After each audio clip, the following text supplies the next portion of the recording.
NPP senior leader and Deputy Chief Minister Skeobha Langdhar today denied using muscle and money power to win the JHDC polls. He claimed that despite the party not doing well in KHDC, the vote share of the party has increased from 1.87 lakh to 2.8 lakh in Khasi Hills region.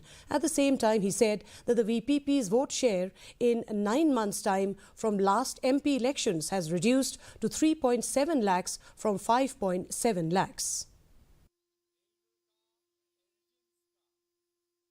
Election ni commercial power come to don kipai ba ki when ki one third vote ya vote bo borom ni tip so namani o khalai sit mudu use muscle power la pila ki muscle power lay for a small example give you picking by shot yeng yo tu rong ba sang bodim dengan arwan ham tu la ile pa de be kicking use muscle power the small the ki job khanew sit has ngin only ki use muscle power.